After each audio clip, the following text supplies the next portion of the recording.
Good morning, everyone. Thank you so much for joining us on episode 78 of the Blowback Roundtable.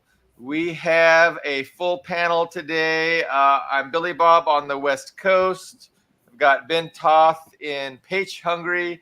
Leo Zhao coming from a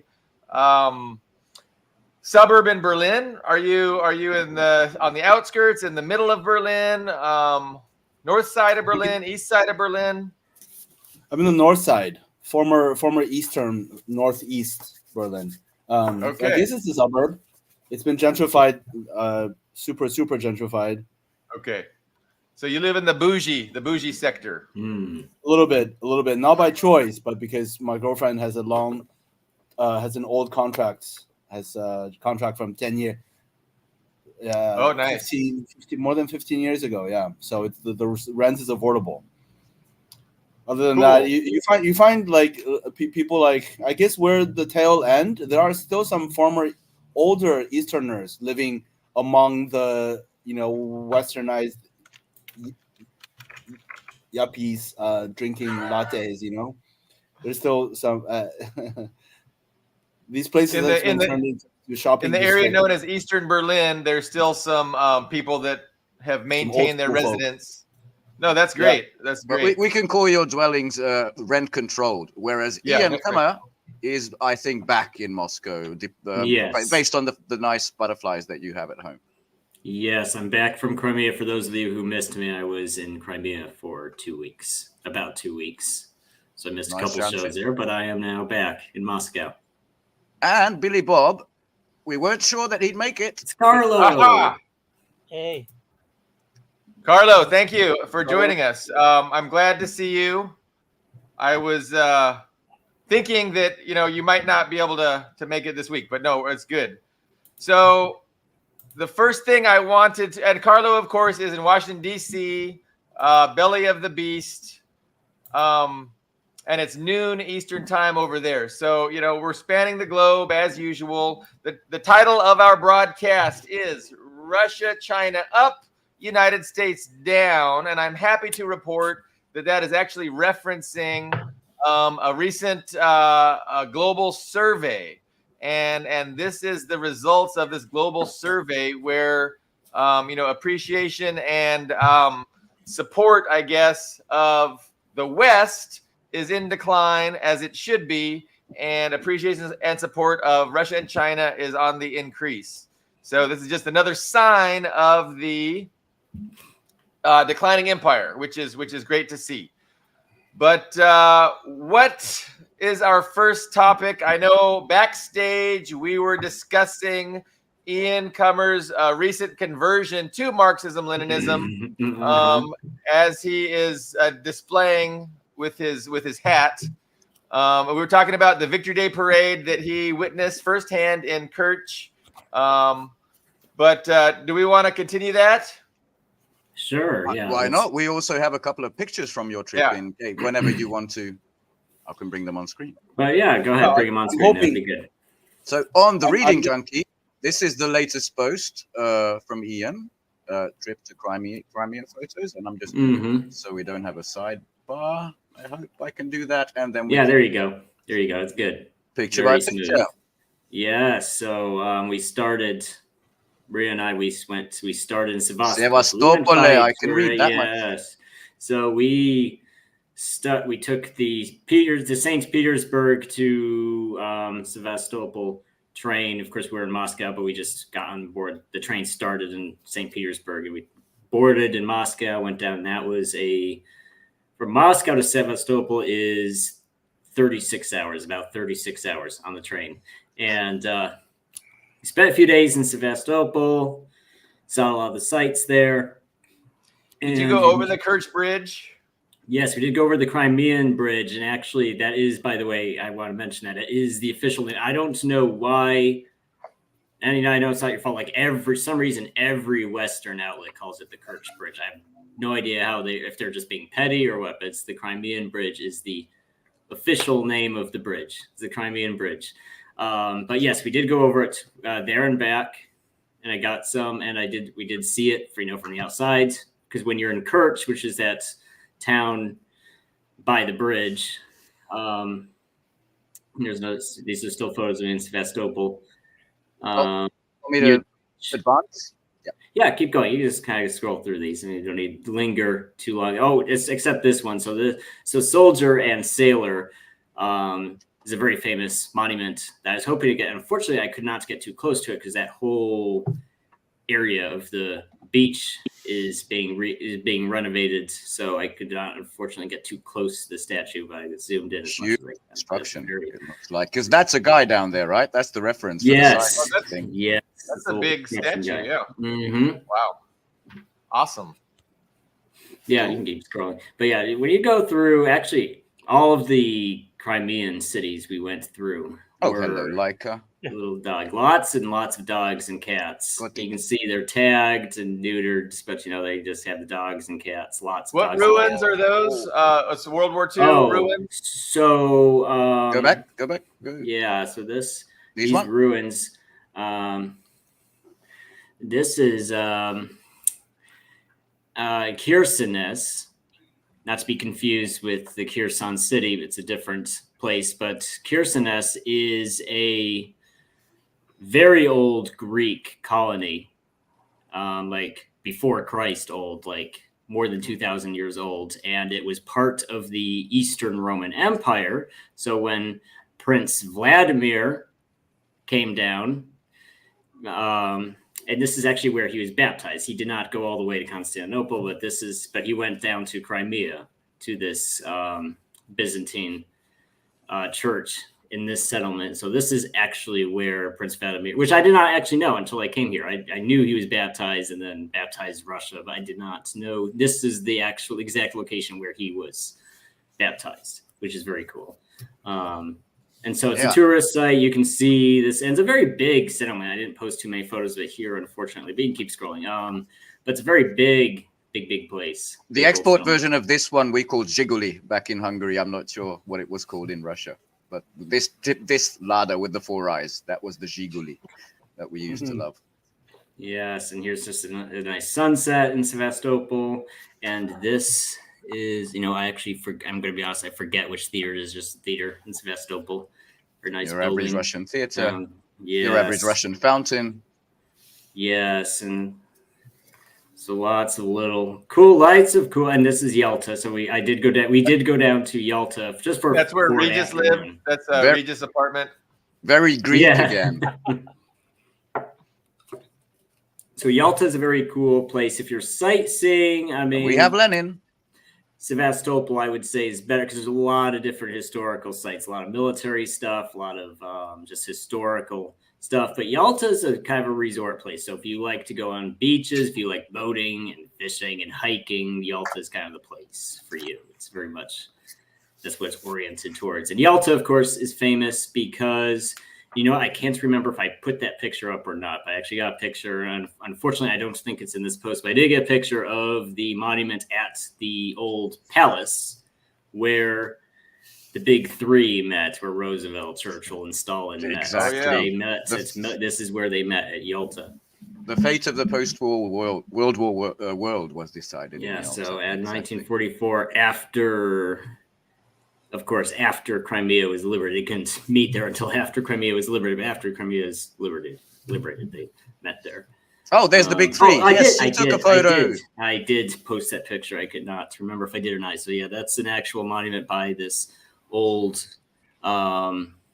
People have been sitting in Stalin's lap, or at least rubbing him there. It looks like. Yes, I think that's kind of an obvious pose when people take photos by this, to sit in one of their laps, and you can tell that they're rubbed down a lot more. And this is just a mall in Yalta. It's a very 1990s style mall, but it's very cool. Oh, my man! Some street art. I forget their names. The first two dogs in space, and of course Yuri Gagarin in space. Well, Laika, Belka, and Strelka. Yes, Belka and Strelka survived. Yes, Laika didn't. Yes, Laika is the first living creature to go into space. Unfortunately, did not survive. Yeah, it's Khrushchev's fault. But this is a funny building because instead of hammer and sickle, they have is it mining anchor? No, marine. Yes, an anchor and an axe. I'm actually not even sure what it's in reference to, but it's a seaside resort with a lot of trees. So maybe that was just kind of an interesting play on that. And we're still in Yalta. Wait, no, I'm wrong. This is Kerch. We're in Kerch now. I didn't see like a title. You know what? I missed that transition. This is Kerch. Yeah, there's the title transition. We are in Kerch. No, I missed Kerch. it too. I just forgot. Yeah, I was like, wait a minute, this is Kerch. Yeah, so this is cool. Kerch is a smaller town. It's a little over, I don't remember the exact population. It's a little over 100,000 people. This is the oldest church in Crimea. Which is also small compared to most of the churches. Yeah, nice little. The older you get, they tend to be on the smaller side too, like especially before 1000 AD. And this is the Obelisk of Glory, which is at the top of the mountain in Kerch. So there's a long staircase going up to it. In fact, I think I posted photos of the stairs too. If you keep scrolling, and that's also where the wreath laying happened. Some young cadets or some formal gathering of young girls taking a photo. Yes, so there's some young girls in there. I guess that guy was their instructor or something. That was a little group. I'm not sure what organization it was, but yeah. Big staircase. He wasn't kidding. Big staircase. You can see it's quite a. That looks like a great leg workout. Yeah, yes, that's leg day. It is. It takes some huffing and puffing and get to the top, and this is another small, I can't unfortunately remember the name of it, but this is another small little Greek settlement that's very old Greek settlement that's located in Kerch. So that's a cool little place you can go to.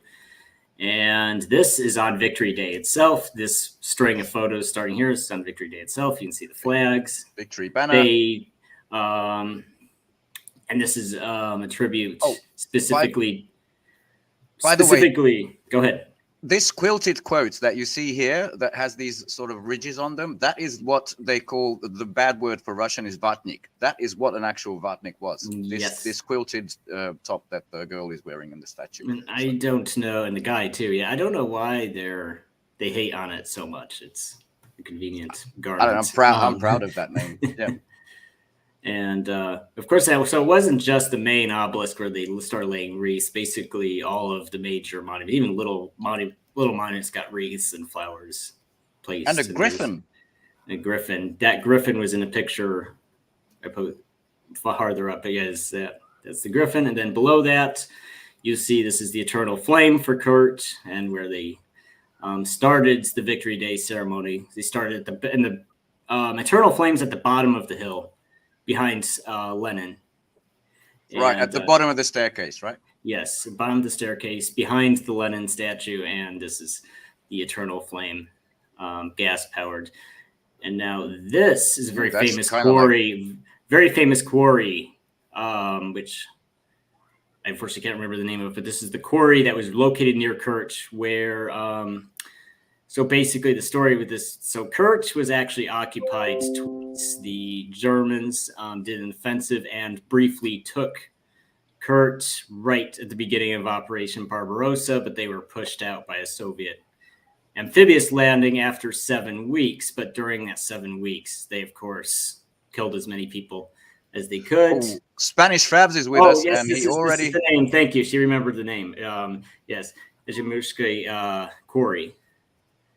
And so the second time when the Axis did successfully take all of Crimea, including Kerch, in 1942, because people knew how brutal they were the first time, somewhere about 15,000 people hid in this quarry. It was a mix of soldiers, partisans, and a lot of just civilian families went and hid there. And it was a 6-month siege. It was a 177-day siege to take this quarry. Yes, and there was no water, so they were literally basically using helmets or buckets to get condensation off the walls. There's that little water, because all of the water sources, because it's just a quarry, it's not a military base, so all of the water sources were outside the quarry. But it did take the Germans 6 months to take it, so that's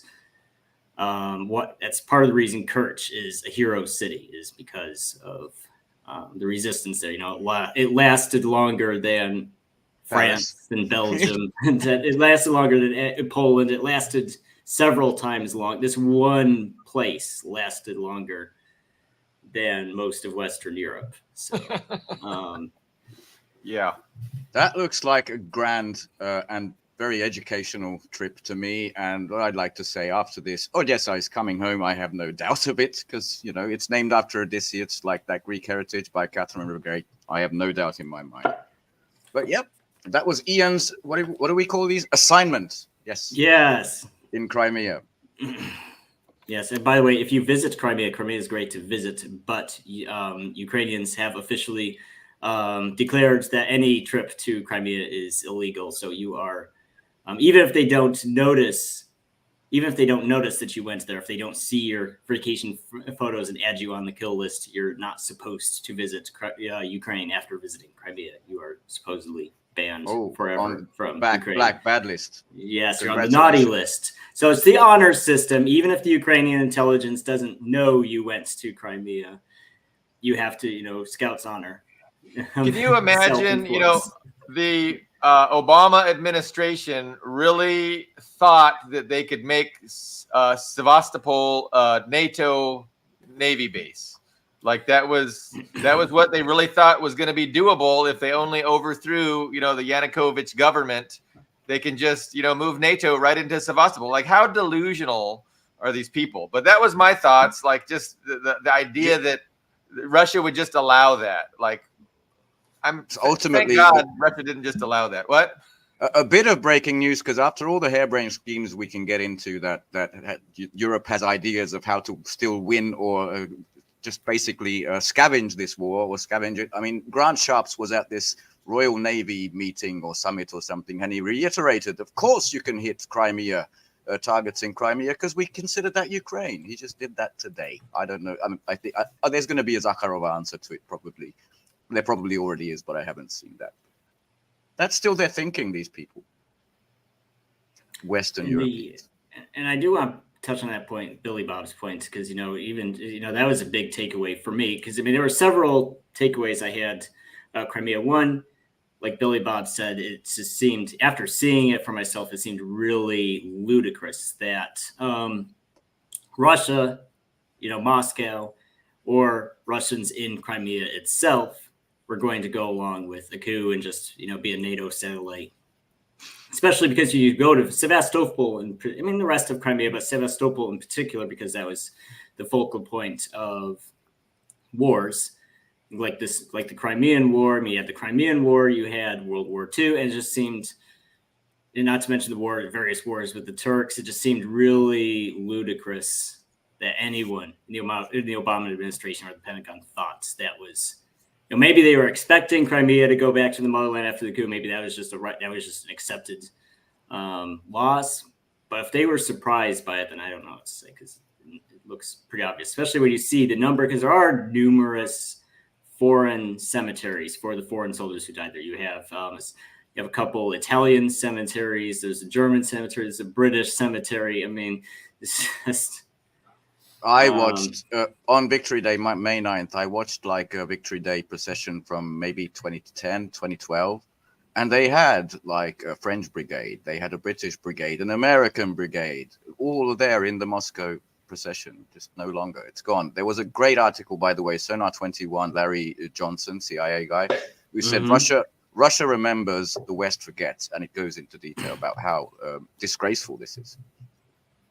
A city like that with such history, with so much history, it's so ludicrous that the West says it's Russian colonialism to reclaim it, or, it's absolutely ridiculous. I'm sure when you're there, you feel just how Russian it is and how the weight of history. So you're suggesting that Russia is not a colonial empire like the U.S.? That's preposterous, Leo. That's preposterous. I'd say it's willful. It's not just, we forgot about it. It's willful forgetting, because, the problem, I think we have this self-inflicted ideological problem, and it started at the beginning. We wanted 2 victory days. We wanted May 9th, which I would call the real victory day. And then you have May 8th, because the time difference where we have Victory in Europe Day that the West celebrates. And now there's just one. There used to be 2 distinct holidays. Now there's just one, because no one celebrates Victory in Europe Day on May 8th. There's no, No. I don't think a single NATO country did or said anything official on. No, it's Europe Day now. That's what Did they call change Europe it to?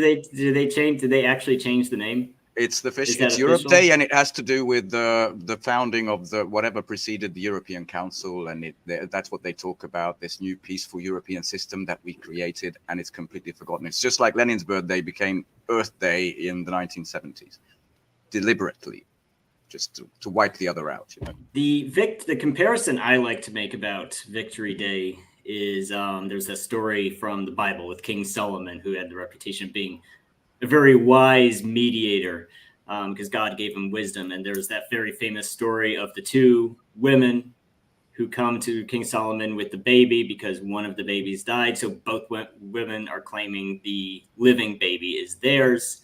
And Solomon says, okay, well, you know what?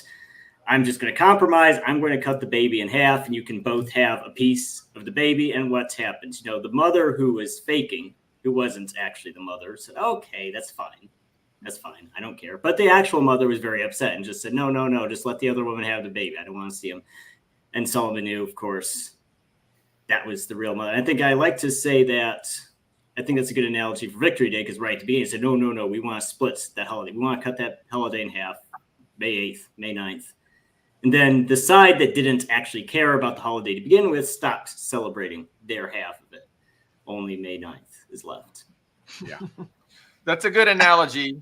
I was thinking about, the chances that, Crimea would end up in the Western orbit was even more unlikely than Georgia ending up in the Western orbit. And it seems that, they can't even get Georgia. If they can't get Georgia, how less likely is it that they're going to ever get Crimea?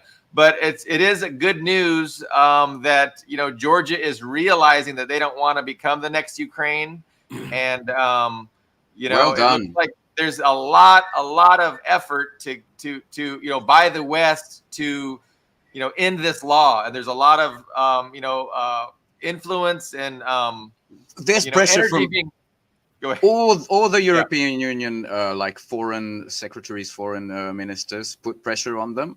The U.S. Senate, just like they did with the ICC, they said, if you do this, we'll probably sanction you. And they sent this guy, for European integration guy, and the prime minister, the guy who pushed for this, he just didn't meet him twice. He said, fuck off. This is basically, I'm paraphrasing, this is not Ukraine. And there are still all these Euromaidan type paid assholes with the masks, Euro flags, all in English, and they're smashing on the gates. Unfortunately, I don't have this footage, but it passed on the third reading, and now it's finalized into law. Apparently, I'm just going to say bitchvilly, because there's something in front of that, something bitchvilly.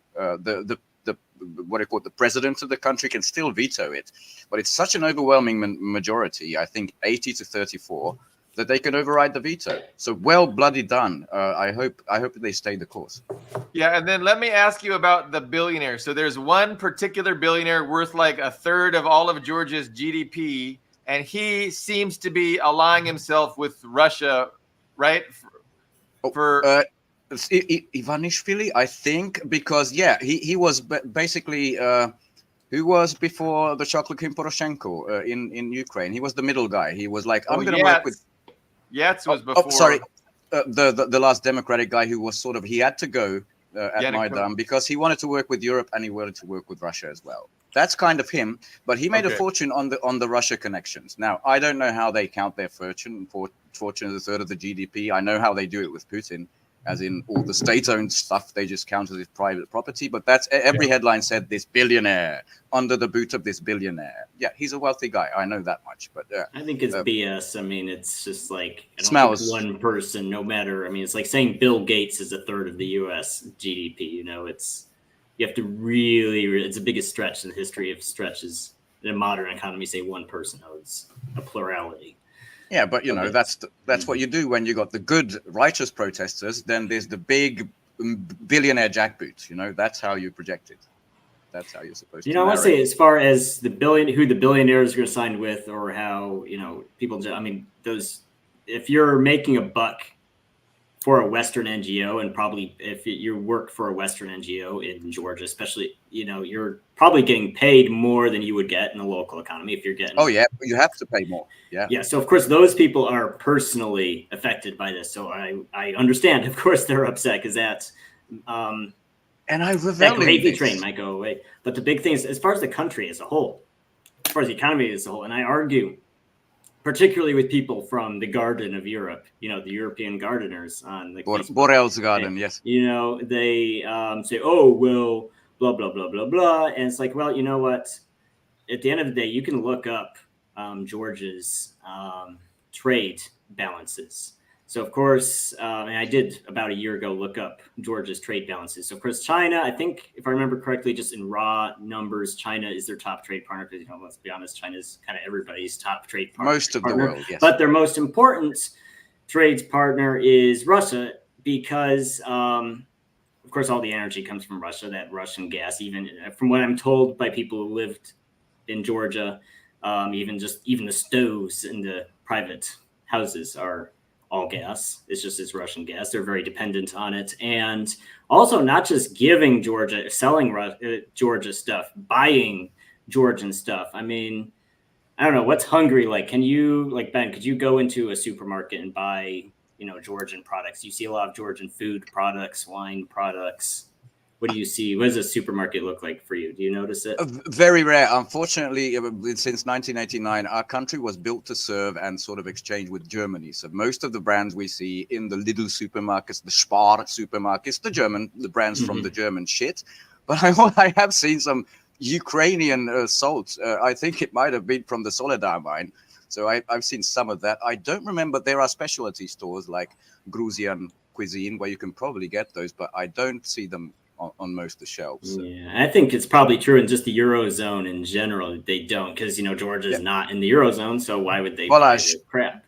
And Hungarian guy also doesn't see them on the shelves. Sorry. Yeah, but in Georgia, you see. Not in Georgia. In Russia, you can see Georgian products everywhere. You can get like my favorite Kasha brand is from Georgia. There's Georgian wines I like. So, I think just me living in Moscow, probably at least once a week, buy some Georgian product. And I think it's not a trade partner that Georgia could afford to cut off.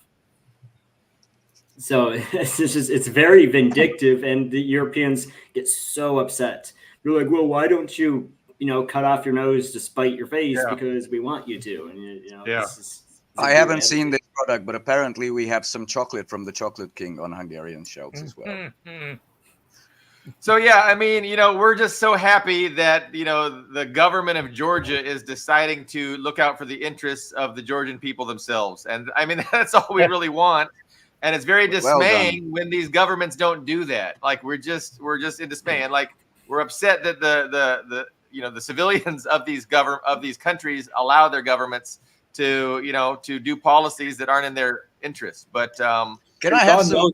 The foreign forces are trying to sway the populations. I mean, the massive protests, the Georgian right being utilized. I mean, they're trying really, really hard busing them in. It costs a fortune. That's what's giving me some schadenfreude, that they paid. I think Nuland said we've already paid $5 billion into this country. This was before Maidan.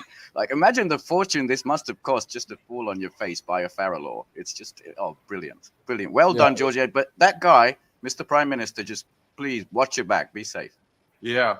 The West seems absolutely apoplectic at the thought of losing Georgia. And you can read that in all the headlines. They just seem beside themselves, trying to, keep Georgia in the Western orbit, but hopefully it doesn't happen. It looks very good so far. The law passed 3 different stages, and so that's great. Also, the opposition is appealing to, I think I read Britain, but multiple foreign governments to please help us overturn this law. I mean, that kind of that's why the law is passed. I mean, isn't that like a perfect example? Oh, well. Well, the USA and most of these, I'm not 100% sure about this, but I think every major European country has a foreign agents bill. And the first major country to have a foreign agents bill at all was the USA. US of A. So it's very much do as I say, not as I do, because all of these countries crying about Georgia having this bill have the same almost word for word. And so funny how in all the news outlets they say, oh, well, this is right out of Russia's playbook. It's like, I did some research on this. oh, really? So it's not. Why is it Russia's playbook? Why isn't it the USA's playbook? Does that talking point just not sound as good if you say it's out of America's playbook? That's why. That's exactly why. On a personal level, I've been taking Ian's statement. 1938, when the U.S. passed that law about foreign agents.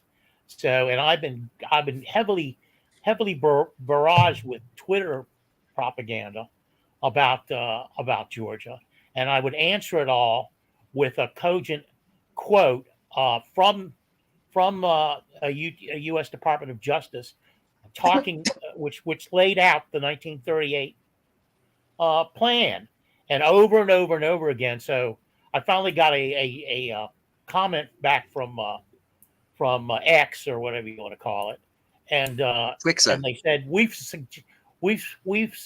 found some what material, not suggestive material, but some material on your site. Would you please re up your Oh, you're talking about Twitter? Yeah, Twitter. Yeah. Re-authenticate. Re-authenticate. We did it 4 times, and it just says. It says congratulations, you're authenticated, and then it says that I'm not. There's a problem. There's a problem, so I basically been They thrown did the off. exact same thing with Garland Nixon, by the way. Oh yeah. He was in this loop, and he just couldn't get it back.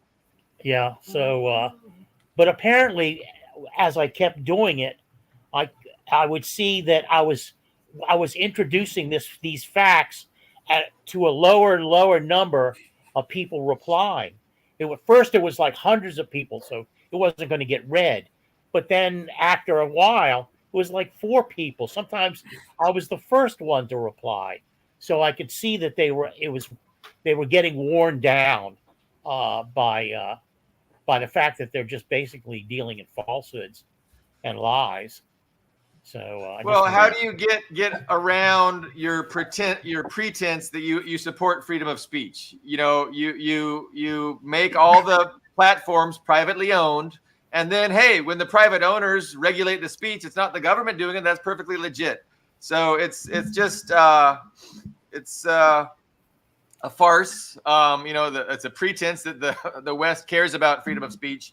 And I was thinking about just democracy in general, and how about the Democratic convention is probably going to be held online because they're just so afraid of the people that they supposedly represent. I mean, imagine the protest they would be there. Yeah. So they're not going to subject themselves to the people. They're going to sit in their ivory towers and have a video conference for their convention. I'll bet. I know there's a lot of people eager to go to Chicago.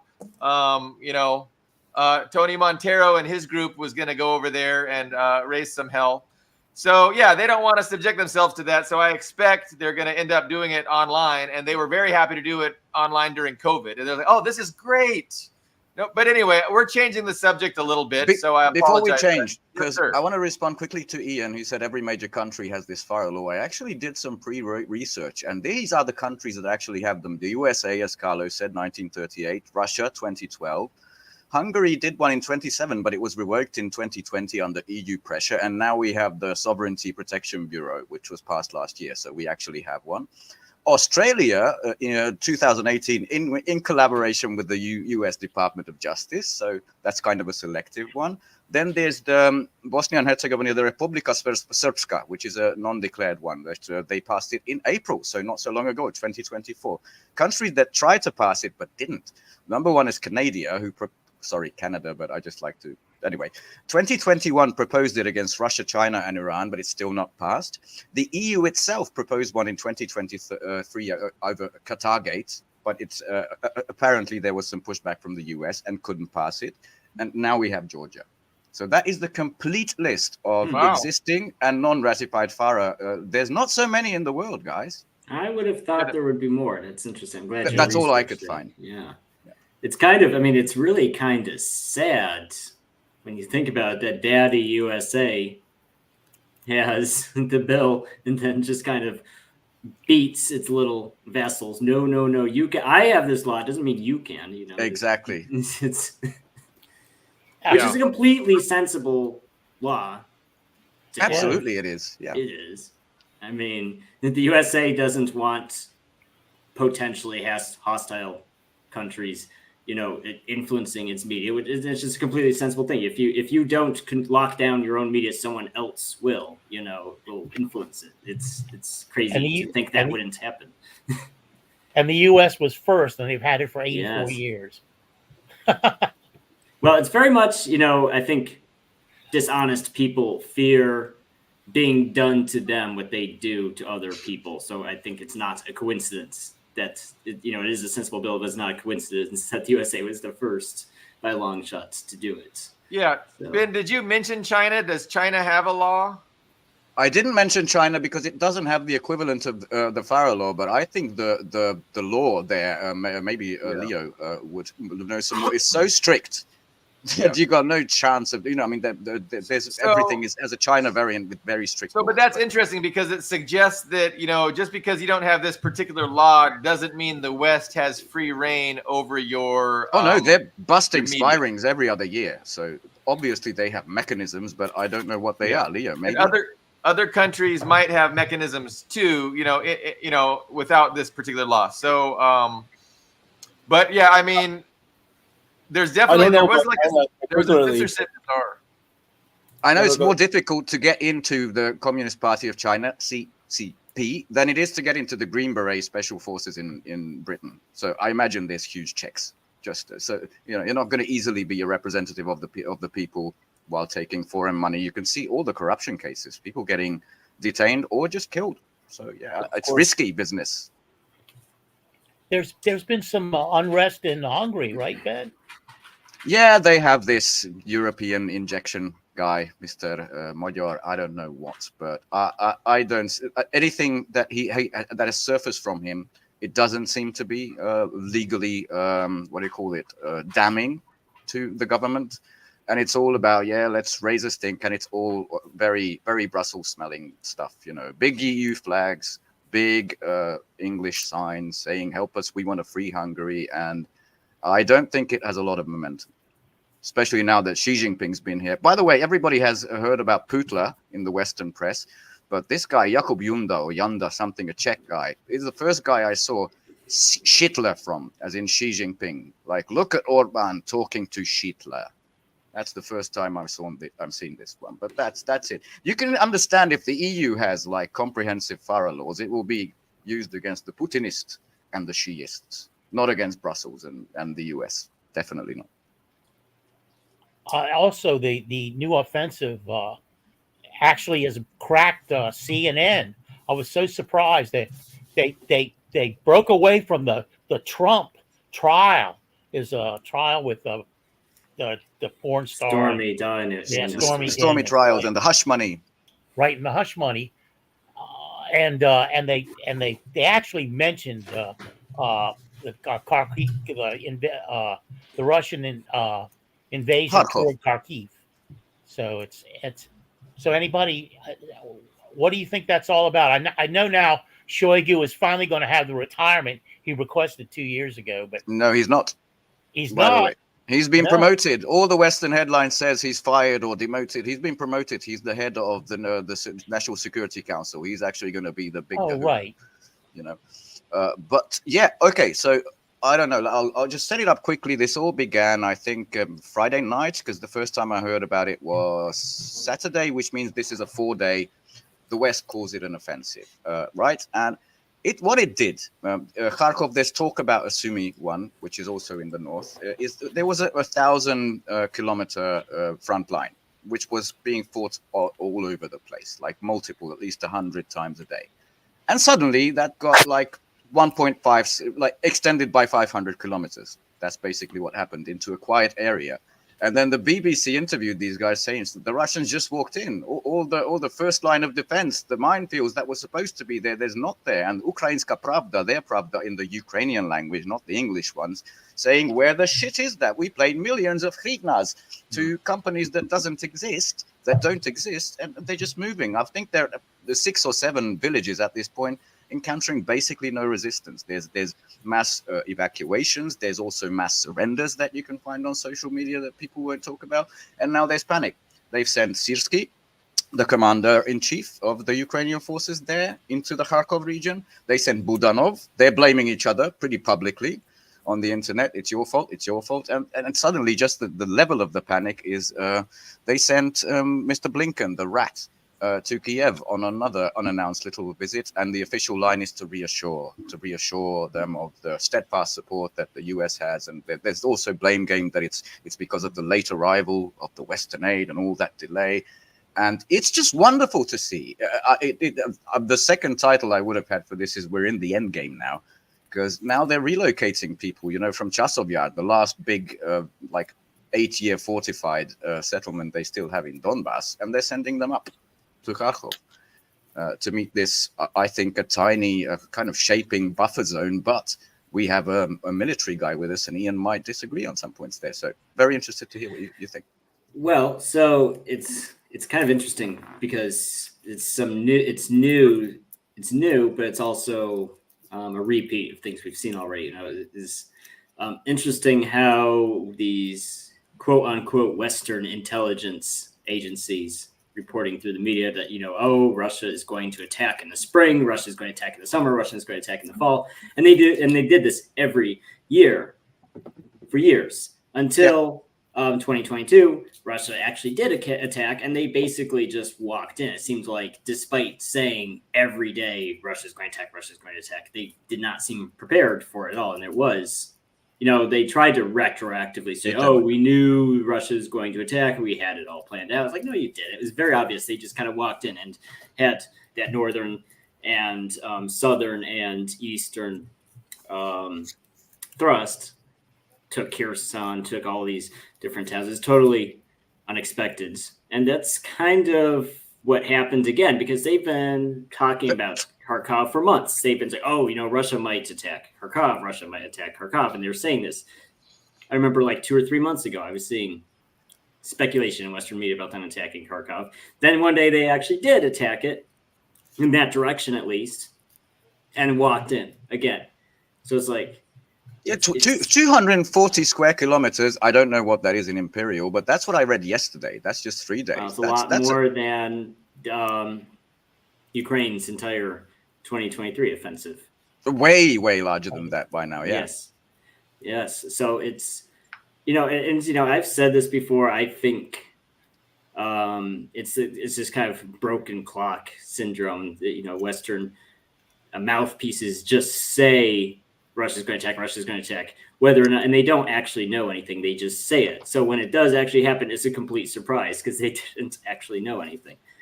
And it's also kind of a reversal of what happened in fall of 2022. So in fall of 2022, Ukraine did have a very large numerical advantage.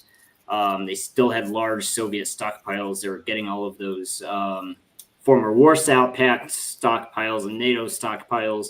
They were flush with supplies and equipment and ammunition and manpower. And Russia was not, because they were refusing to bring in, the regular army, the conscripted forces, and were just using that small pool of volunteers they started with and hadn't done any kind of mobilization. So there was a very large just firepower and numerical advantage in Ukraine's favor and an extended front line. So what did Russia do? They did give up territory. They abandoned Kherson City. They left the Kharkov region completely. And, of course, that was just the greatest victory in human history. The Kharkov offensive, they called it. Yes. And it was just like, even at the time I said, guys, they didn't encircle any significant numbers of Russian forces. They didn't.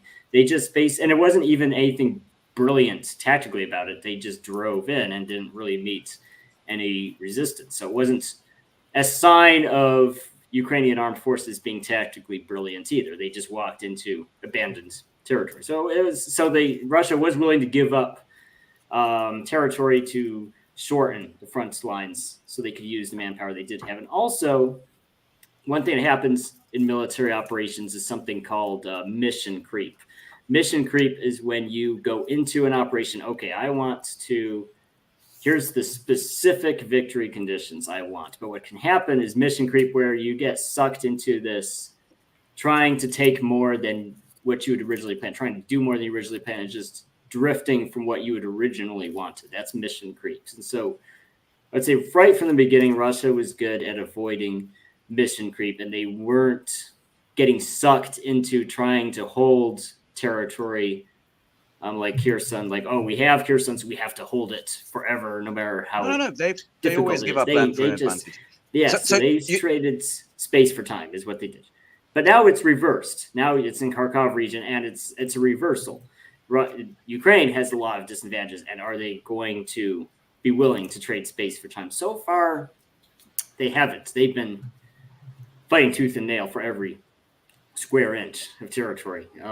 Gregor, that's still happening. They report like we've shot down a Russian helicopter, and 2 hours later they said, well, our helicopter went down. Here's the guys that actually died. They still do that like very, very strongly. But I think the verdict I'm getting from Ian, I hope I understand correctly, it's not a big air offensive. It never was, but it is stretching the manpower, the resources of Ukraine. Is that correct? The other thing, well, yes, but I would say Russia is very good also about being tight-lipped. They're good at operational security. So they didn't broadcast They this. don't blab. They don't blab about their entire. They don't release theatrical trailers for upcoming offensives like it's the next Marvel movie. You know, this is.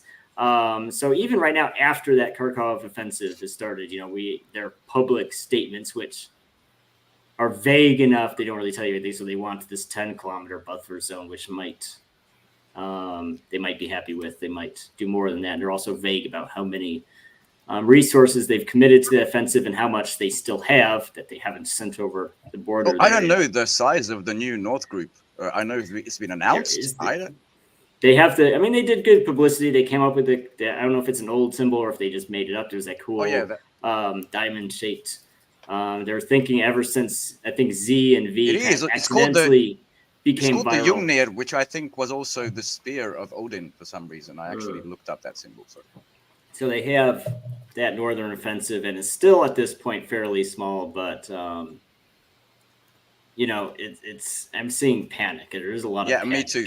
Because this morning, 8 hours ago, I watched it this morning. The New York Times talked to Kirilo Budanov, the SBU, not SBU, the GUR, the military intelligence guy in Ukraine. And he said, there are no reserves. Everybody we have has been committed to this place or the other. That's almost verbatim. I actually can find it if you want. But that coming out, as well as, and I haven't heard from Leo for a while, and he's in Germany. There was this harebrained scheme that already got shot down like 2 days ago. Some German MPs, I don't know which one, said we should institute this, I don't know how many kilometer no-fly zone over Western Ukraine from the soil of Poland and Romania. That would be great. That's great. And then Macron doesn't have to send troops. And apparently that's been shot down by the Chancellery and what's the Scholz's party? The Social Democrats?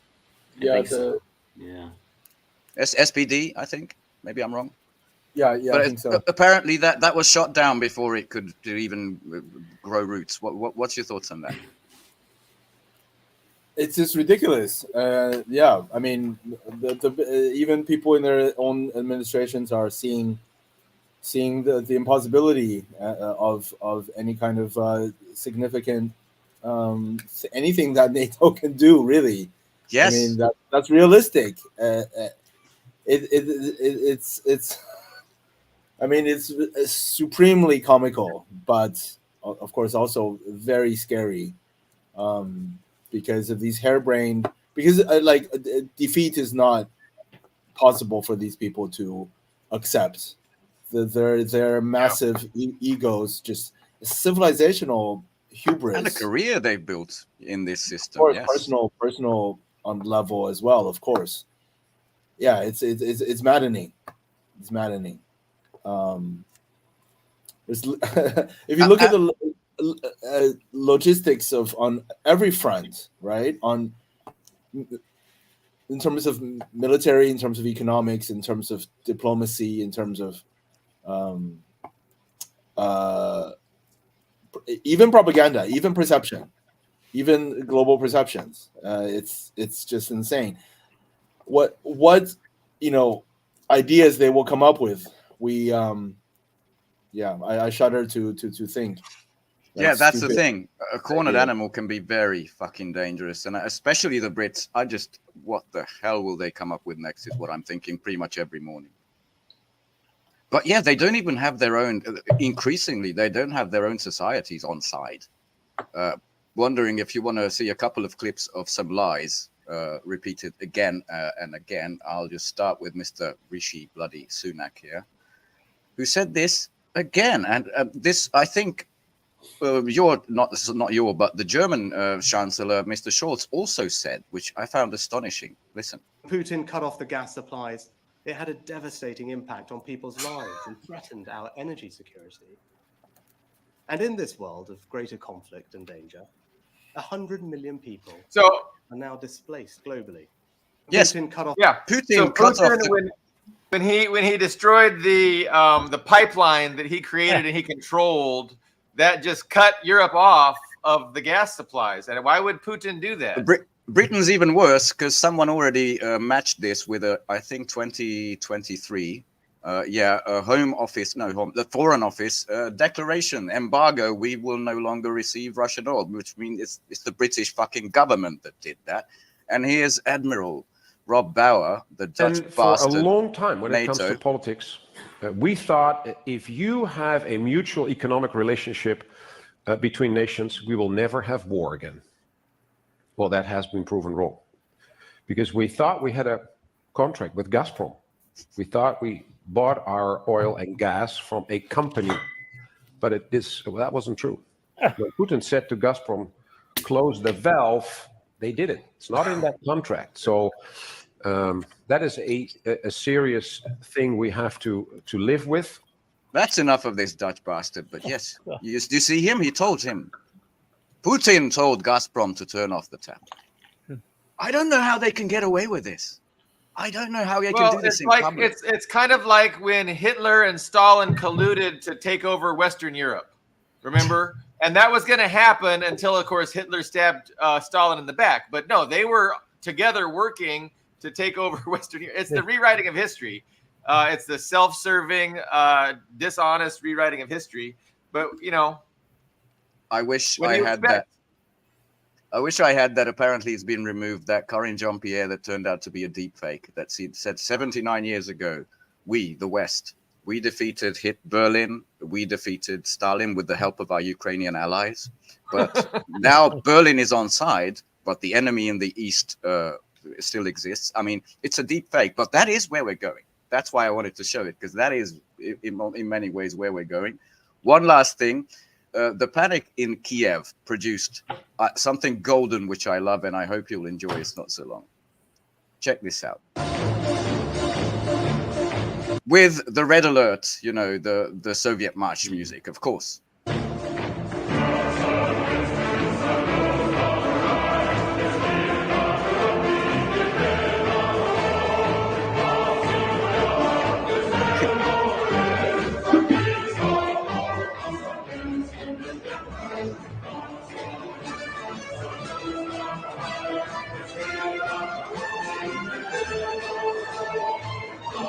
Yes. Is that Estonia?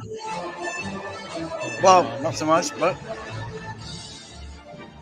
yes, please. Okay.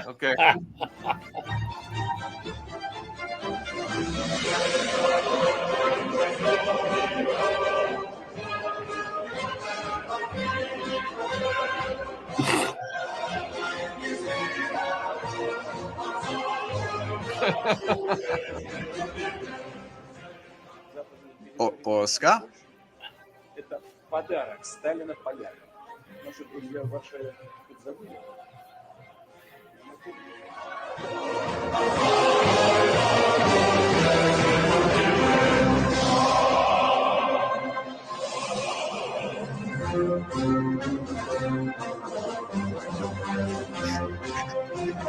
Shitting on Schultz again. Getting closer to Delaware. And from here it just, oh no. Loading issue. It goes to Paris, Madrid, to Berlin, everything. London. Amazing, amazing piece of footage.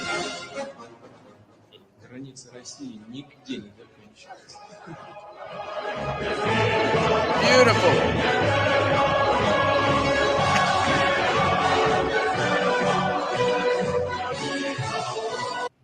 Inshallah. I was so entertained by that. I thought that was worth watching. They God didn't willing. include New Jersey, you know. Good riddance, everybody would say. We need an episode 2 of this. Take Yeah. New Jersey, please. Yeah. God. Let me That play kind of devil's confirms advocate. and corroborates the domino theory that the West is using to justify their. Yeah, the little democratic, plucky Ukraine is holding back the big, devil, barbaric Mongolian empire that wants to gobble up Europe. That is the theme, and that's all they have now. It's amazing. And it's self-identifying. You take Southeast Asia and the Vietnam War. Not only is Vietnam communist, but so is Laos, and Hun Sen is still in power in Cambodia. So basically, their predictions came true to a certain degree. You have 2 more communist countries, and I don't know what you would call Hun Sen in Cambodia.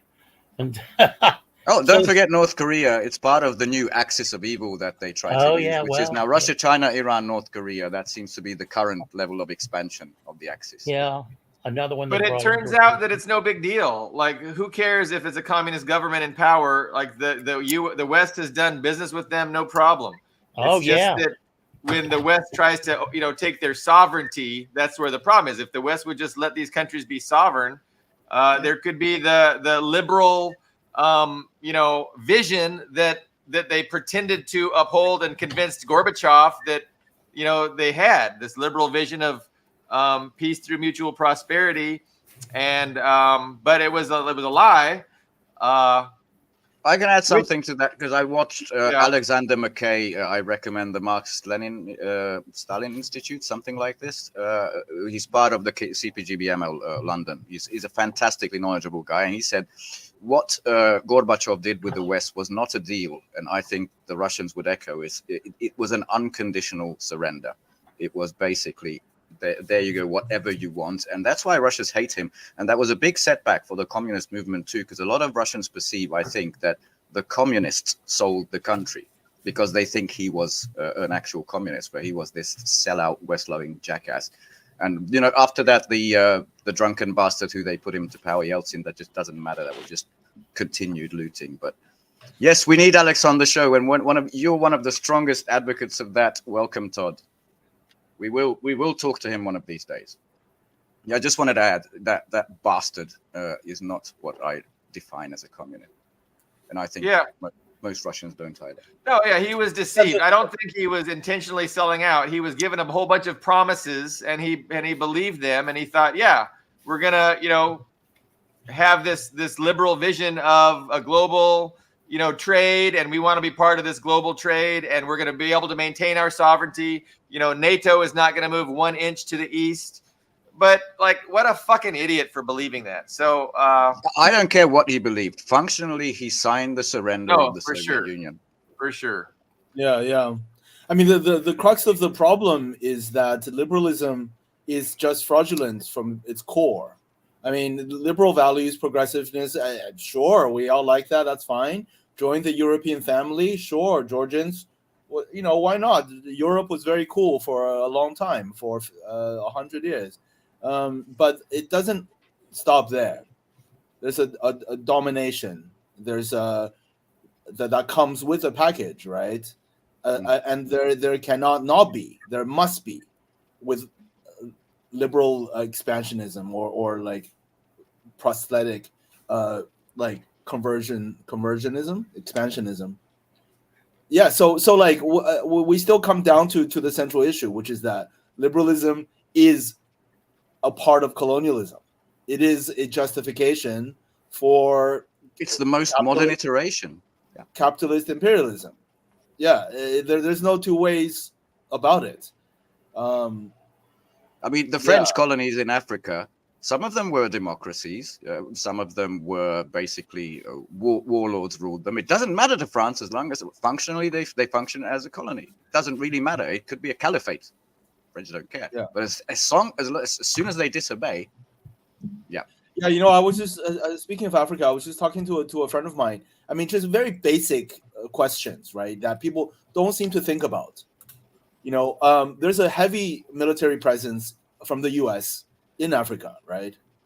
Then how did 5 million people in the Congo die from war between the warlords fighting for control of the mines, right? How did that happen with U.S. mighty military presence in Africa with state-of-the-art technology? Like, why didn't they go in? Like, you know, how was the Islamists able to take over Mali? And like, those are the hush-hush ones. Yeah, and like ban music all over Mali, this country with amazing music. How did that happen with a giant military base from the USA right there in the Sahel region? Like, these just fundamental questions. Like, okay, you're under the liberal Western order that protects you, the protector of freedom, right? How did these things happen? 5 million people died from war, direct war deaths in the Congo. Like, how did that happen? You know, like, liberals have zero answer for that. The Shah's Iran, I don't think I can use the word liberal, but it was an enlightened Western protectorate until the revolution. Now it's the big, backward, horrible Iran because they took control of their resources. Pretty much the same story, you know? British protectorate, by the way. Yeah, and in the Sahel region, it's been pointed out by Traore and a number of other leaders in the region that before they had the protection of AFRICOM and barely any terrorism. Yeah, there were attacks by Islamicists, but there were something like 38 deaths in a year. Yeah, I can't remember which country it was, but then when AFRICOM came in to protect them, that number went up exponentially. Hundreds of percent, yeah. Yes, hundreds of percentage. How does that happen if you're the great protector? You know, exactly. Obviously something Leo's pointing out here. Yes, dramatic. Just very basic, very simple. You know, in terms of like, it's just very simple. People don't think about it. Yeah, I mean, if you look at Niger, the simple explanation is, I think France has massive gold reserves without a single fucking gold mine, and Niger has 0 gold reserves and a lot of gold mines, and that's what explains the equation. Mm-hmm. I want to echo Leo's discussion about liberalism and the ideology. I think the best way to conceptualize liberalism is that it's the ideology of the ownership class, right? It's the ideology of the capitalist class, and it's great for them because they can manipulate these principles to further their own interests. So they can really uphold those principles when it benefits them, and they can be hypocritical and shit all over those principles when it benefits them. And they get to, you know, determine when and where they do that, because ultimately it's about power. It's about maintaining their own political power. So it's the class struggle where socialism is the ideology of the masses and liberalism is the ideology of the wealthy elites.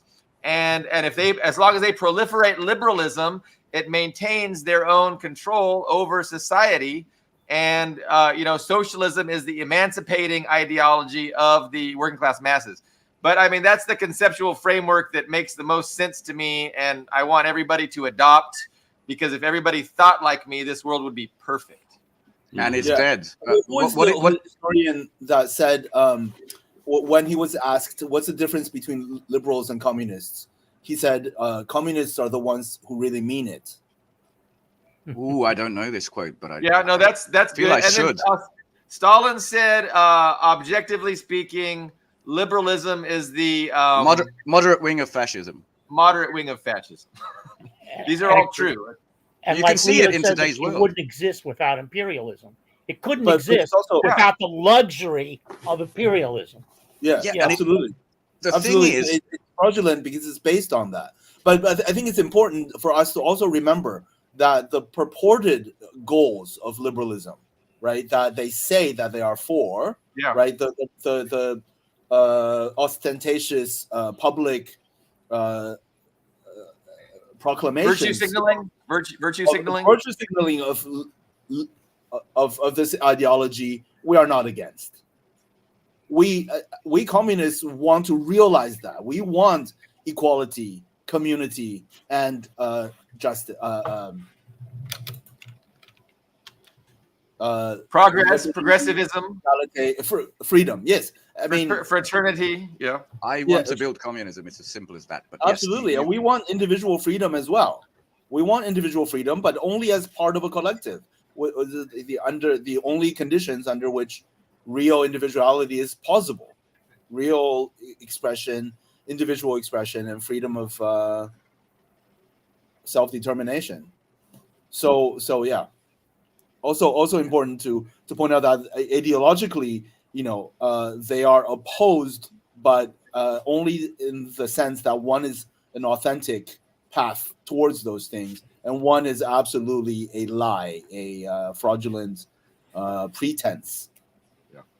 Yeah. By the way, a lot of Westerners who first went to the Soviet Union, including who sang "Old Man River," Paul Robeson said that's the place he felt the freest to be himself. He didn't face racism. He didn't face discrimination, and all that. Somebody has some points on this, because I wanted to draw this to not like a conclusion that I think Putin said that the vampire's ball is over. They filled their guts with human flesh, and he was talking about the colonial system. And just to get a sense of how over it is, I have a short clip, we'll get back to the conversation, from Mr. Yuval Harari, the second in command of Klaus Schwab. You will eat the bugs, the most liberal WEF bastard. And this was his diagnosis of the current situation. Basically, if Russia is allowed to win, that's the end of the global order, as we have known it for decades. The most fundamental rule was that you cannot just invade and conquer and annex another country, neighboring country, just because you're stronger. This was for centuries, for thousands of years. It was not the case. If we talked earlier about state budgets, the reason the average expenditure on the military went down from 50% to 7% and released all these resources to healthcare and education and so forth is because most countries felt that they're safe.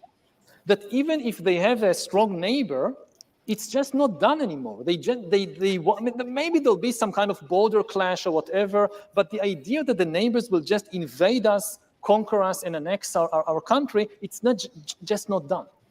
And this is exactly what Putin is trying to do in Ukraine. It's completely different from, say, the American invasion of Iraq or Afghanistan. Okay. I'll pause it there, but he goes into that was totally different. All of that was totally different. I mean, it's true. It is different. Yeah. But not in the way that he means. Fair point, Leo. Yeah. Yeah. It is different. I don't want to be racist or discriminatory, or whatever the correct word is, but to me, it's very funny to see a guy with a guy with a thick German accent saying, if Russians win, if Steiner does not attack and Russia wins, it's the end of world order. Yes. And I can just imagine that conversation in Hitler's bunker. Only the worst accent I know is Ursula. That's it. Always reminds me of the darkest times. Our neighbors, stealing our laundry. Jesus. Oh, I don't think you can be racist against Germans. I don't think that's possible. Okay. Well, if they weren't so terrible, just kidding. But yeah. The thing is, they have the alarm bells ringing, the red flags going up, and it gives me so much joy. This is the guy who talked about the useless eater, class of people, and we should shrink the population. That's this guy. So here's a question: 5 years Israeli, from now, unrelated. It's 5 years from now. What are we gonna? How is reality gonna be, and how are we gonna be surprised? Like in 5 years, and we're gonna think we didn't see this coming 5 years ago. to me, I'm thinking it's quite likely that there's going to be a real, hot war where, we're going to be, talking about, the United States destroying and interdicting the trade lanes around the world, and that we need to do that, and they're justifying this, and just a real ramping up of economic war and hot war. And this is all part of a plan. It's a part of a plan that's established, Western strategy that they're going to be rolling out and implementing over the next 5 years. Is that possible? Or can we say that they don't really know what they're doing and they're just playing it by ear and they're going to see what happens? Like, is there a 5-year plan that the Western imperialists have? Or I'm with B, and I can sort of prove that point. But anybody else want to go first? Because I have a particular aspect of this. Go ahead. Okay, there's you all know Mr. Nikolai Patrushev, who was the intelligence guy in Russia. He is now the aide of President Putin, and he's in charge of the shipbuilding industry, meaning they're the ones who are going to build fleets like the Soviets did. Civilian and military are kind of merged in Russia. And the fucking US, you can check this at, Defense One, Defense Post, these kinds of military defense magazines said, holy shit, they're talking about China. Their capacity for building ships dwarfs everything we have in Europe and around the world. They can build hundreds of ships while we can maybe do 2 in 2 years and something like that. That, I mean, controlling the sea lanes is what you mentioned, the energy, the trade, that they can already not do. I mean, that is sailed. And now they're in this economic war where I think Yellen said they're going to put 100% tariff on every Chinese EV because they know they're behind. They know that all that time they spent was in vain. And there was this amazing article, I'm going to paraphrase it. I think it was Business Insider, that China, this is the danger of a Chinese EV because they released it. I think it was the BYD, a small one. I can't recall the name. It's about $10,000 in China, meaning, and it went down to say it's got the same quality. It drives as well as an American car, but American EV costs 3 times as much. So if you put 100% tariff on that, it's still 2/3 of the price. It's still cheaper. There's no stopping this. So I think a lot of this that we see in Ukraine and now in Israel, Gaza, and the Pacific, it's just we don't know. We don't have a plan B, plan C. It's just why didn't plan A work? And I don't see them having planning capabilities. Let's put it that way. It's my take. So as far as it's just a gamble. I mean, it's a little bit of a gamble on whether the West are going to wake up and actually become realistic. I mean, a lot of people have criticized Putin for being too naive and thinking that the West will come to their senses. For all of these years, trying the well-deserved criticism. Yes. Yeah. For being too naive and too trusting and too friendly and too when the other side has proven, when the West has proven to be completely insincere, incapable of sincerity.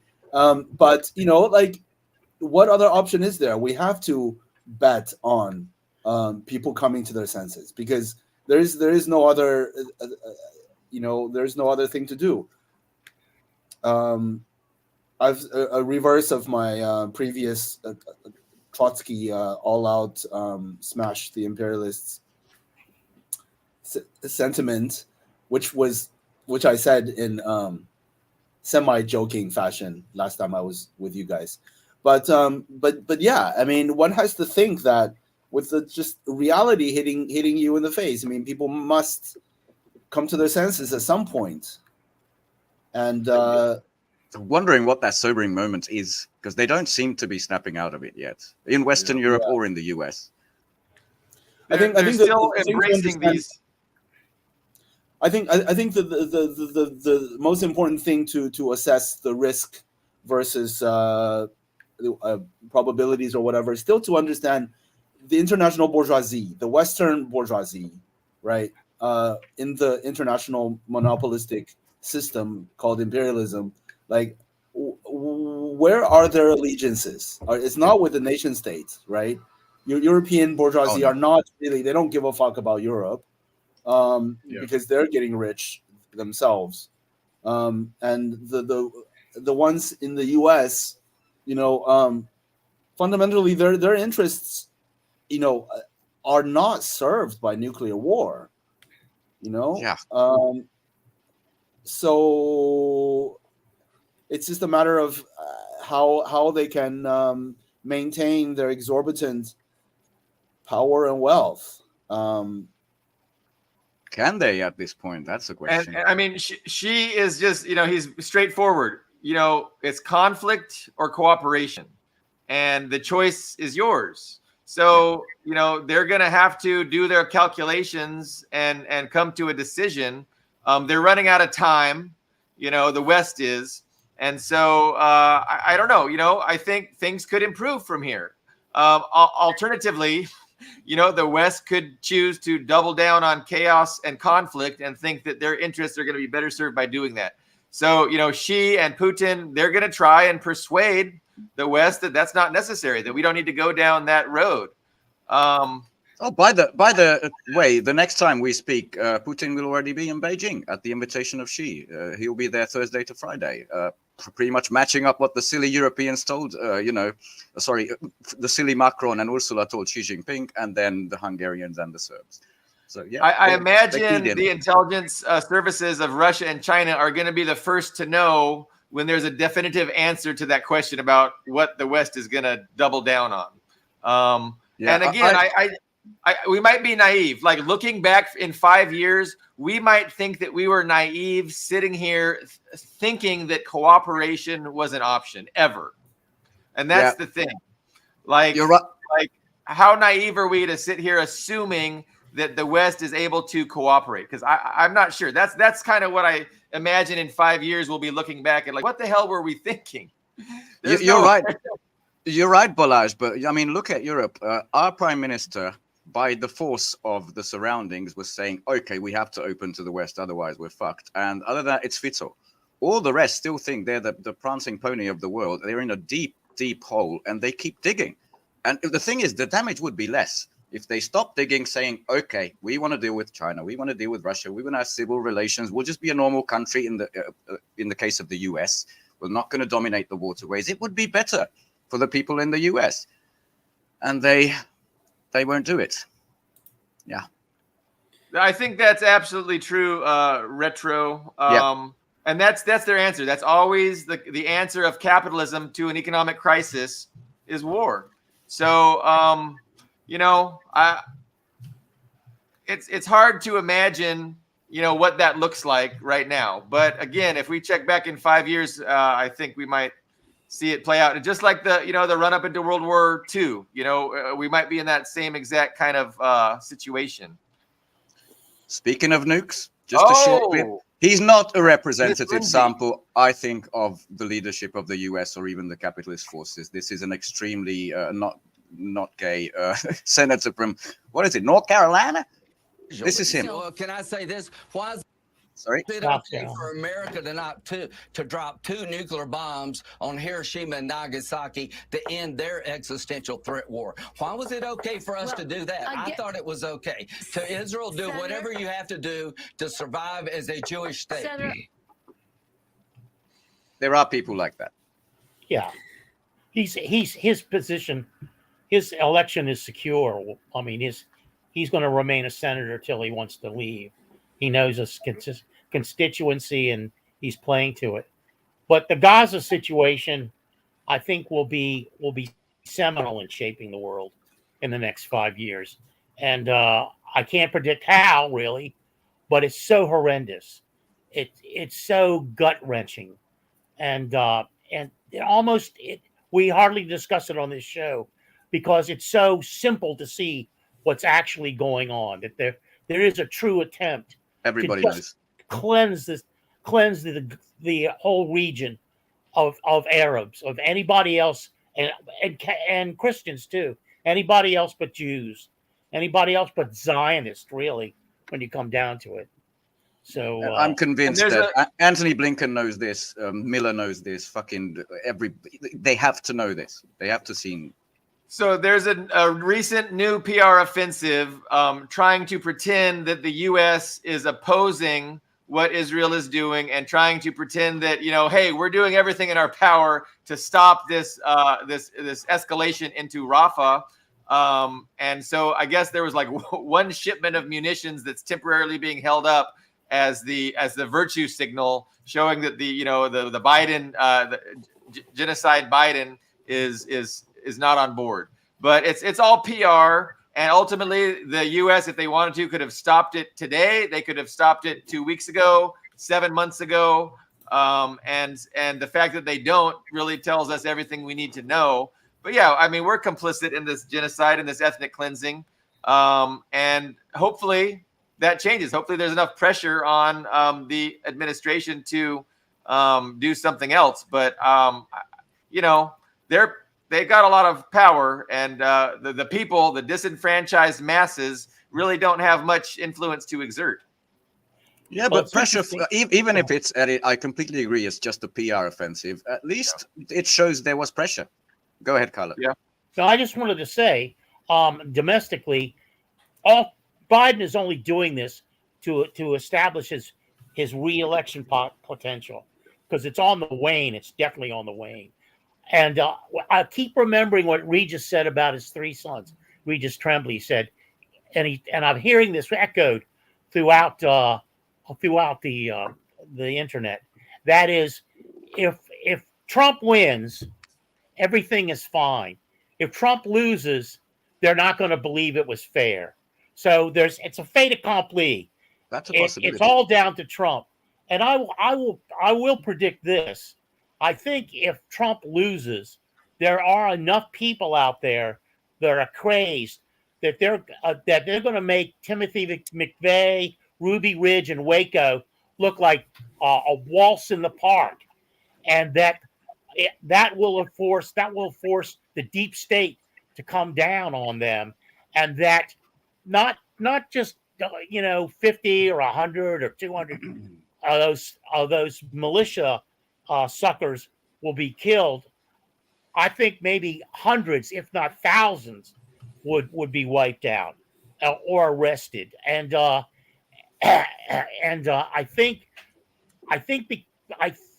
unless my notion of the fact that most of them are made up of cowards with a lot of guns pans out, that's a possibility. But even if they're cowards, that won't stop the powers that be from wiping them out, and that might churn things a little bit when a lot of Americans are killed. It's a possibility. I grant you that. I think Trump's fealty to Israel and Trump's attack on Biden of not being loyal enough to Israel is detrimental to his base. I think a lot of his base is not happy with Trump's position and of course, Trump is really stupid, and he counts on his base being really stupid. And he says it like this. He's like, shame on Biden for not being loyal to Israel and to the Palestinians too. He wants both sides of it in the same sentence, and he'll think that people are going to believe him. I mean, but there are a bunch of people that are just, Trump could shoot somebody in the head and they would still love him. And there are those people, and that's who he's pandering to with this nonsense. But I think as far as Trump, they've taken head counts. Sorry, I have to go. You have to go. Leo, thank you. Sorry we didn't give you more time. We'll see you. Great talking to you guys. Until next time. Bye. Thanks, Leo. Bye.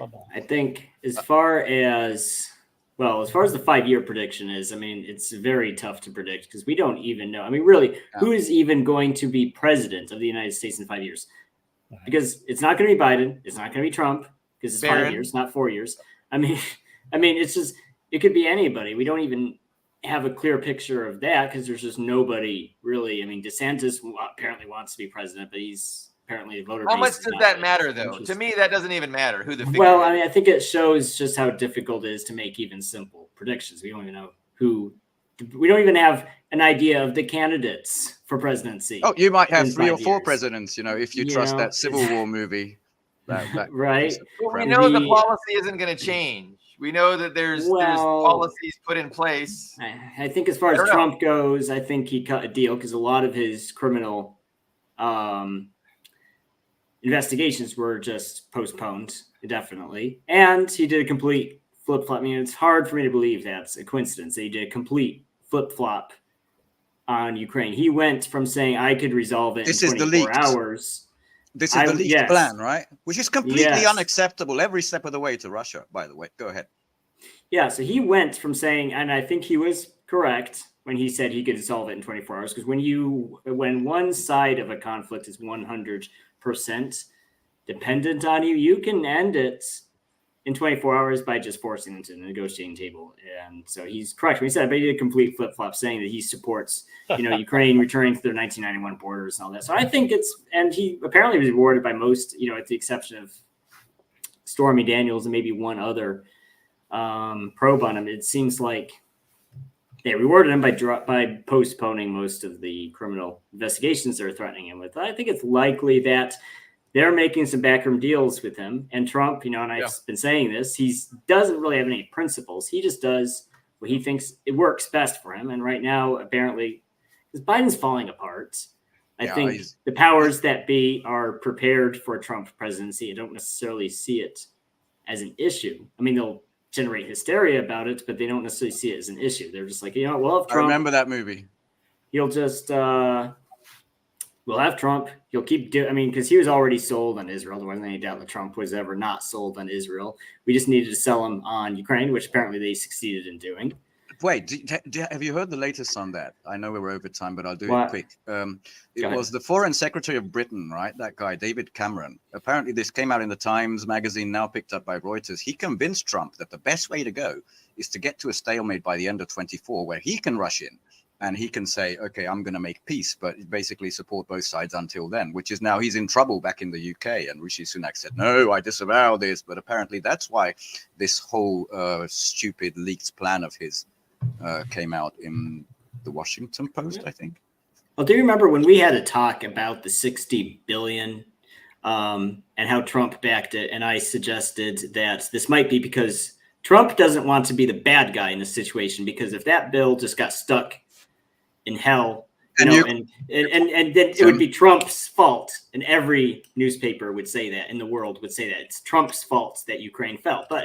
But Trump giving his blessing, so Johnson didn't get impeached and removed from office.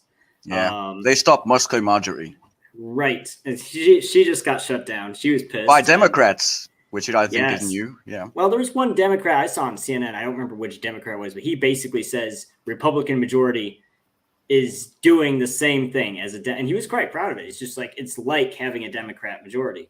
There's no difference in the policies that a Republican majority in the House is doing. And so I think that's absolutely correct. Trump gave his blessing to that bill. And now he's not the bad guy that screwed over Ukraine. That after the election, he can be the guy who solves the situation, probably in the summer of 2025, like I was predicting. Yeah, I think apparently the British Foreign Secretary and the Polish President Duda both worked on him with these little conversations to bring him to this point of view. I'm going to say I don't know who's next, and especially 2 years from now, maybe it's 5 years from now, maybe it's Macho Camacho from Idiocracy. But I do know, give me a couple of presidents who I remember by their three initials. It was LBJ, right? RFK, and this one is going to be FJB. That's for sure. Everybody's going to remember FJB. Sorry, F Joe Biden. Fuck Joe Biden. Everybody knows that name. Oh, fuck Joe Biden. Yeah. That's how they greet him anywhere he goes. I like the idea that there's a backroom deals and that the ruling class establishment is recognizing that Trump might be the best option, and they can blame Trump for anything that goes bad, and they can also leverage him and influence him and force him into positions by just how they're good at through their narratives and through the media. So I think they can definitely Trump is way more compatible with their interests than maybe he was 4 years ago. That's maybe what I mean. So alternatively, we don't even know if they're gonna run Joe Biden as the Democratic candidate. There could be some kind of a surprise where health issues keep him off the ballot. And John Stepling, of course, pretty sure that it's going to be Michelle Obama. It could be. Other people could just pop up as names. Probably not Kamala. I hope maybe No, come on, Hillary. that's- Hillary will no. make a comeback. Oh, The biggest political comeback. Please no. Please no. But it's going to be interesting. Domestic politics are going to be very interesting, with the Democratic convention, and then just to see who's on the ballot. And who could, if it's just Biden and Trump. I mean, Trump has a very good chance, and I think the establishment is going to be okay with that. They'll be able to manage that situation. Here's a wrinkle. Carlo, maybe you wanted to say something. No, I'm sorry. Right. Oh, sorry. I thought you were starting something. A wrinkle is that he's kind of in the position of Bibi Netanyahu, that if he's out of power and, the Ukraine project falls apart, he could be in deep trouble, especially if the Russians take over the place and say, oh, look at all these documents we have with Burisma Holdings, with the Bidens. Oh, look at all this. It's something to consider that he personally could be in some legal trouble. Who's he? Sorry. Who is he? FJB. Oh, okay. I mean, for sure. Well, Ukraine was always his personal laundry machine, Yes, it was. No, exactly. We have to wonder what the Ukrainians themselves, what dirt the Ukrainians themselves have. Yeah, and usually the people, the ex-presidents are untouchable, but there's enough wind against him. He's the most unpopular president, like 60, 70 years, I think I read. There's enough wind. There's a precedent now of going after. True. That's the other point. But he's too old. They'll protect him. It's elder abuse. Pepe Escobar calls him the carcass in the White House. I like that. Yeah. All right. My bladder's full, but do we have any other closing thoughts? No news items from me. Yeah, I mean, we didn't even touch on 80% of our topics, but we're already hour and a half in. We will reconvene on Friday. I think John Stepling has tentatively agreed to join us, so that's at least one guest. There was actually, I've been emailing with a representative of Naturi Karta. I'm probably saying that wrong. They're called, or is it Orthodox Jews? Naturi Karta. They're definitely anti-Zionist Jews, and I'm hoping that he's going to join us one of these episodes soon, hopefully. So anyway, that to look forward to. But no, I appreciate all the viewers. We've had a large live audience. Thank you for that. Thank you for all the comments. I just want to say, in Idiocracy, the lawyer, I like money. I like sex. That was that was my takeaway from that movie. I remember that movie. I remember that it's electrolytes. The plants love them. That's what I remember from that movie. The plants love electrolytes. Right. What's an electrolyte? Nobody knows. All right. I do want to say one thing. It's on the downside, and it has to do with Jimmy Dore. Okay. Look, I know, but look, he said on his show, and he's right about this, that the that's rare. The protesters were brutally treated on campus recently by the police. And if you want to hear somebody that's down on the police, listen to Jimmy Dore's rant against the police 3 years ago. I think it's a union representative of the New York police. He goes after that guy viciously. But he did say something that was grotesquely false against the Black Lives Matter movement. He said that contrary to what happened on the campuses recently, there were no arrests in the Black Lives movement. Now, that's absurd on the face of it. All Rosalie and I did was look it up, and the most established figure we saw there were 14,000 arrests around the Black in Lives. The early days, there were many and there were 300, and then there were 300 indictments brought by the Department of Justice alone. So that's the federal level. And then you have the state and the local level. You can imagine how many indictments were brought down. And to mention, we saw figures between 24 and 26 of the higher level Black Lives Movement organizers. A number of them were found murdered, and a number of those 24, 26 died under suspicious circumstances. So you got to take everybody with a grain of salt. And I just wanted to point that out. That's been nagging at me all week. And So I'm sorry Anyway. you waited until the end of our program to open that can of worms, but you will get the last word on that. So, I mean, All right, I everybody. don't know what's debatable about it. So. Take care. Catch you next time. All right. Bye, guys. okay. Bye, guys. Thank you. Bye.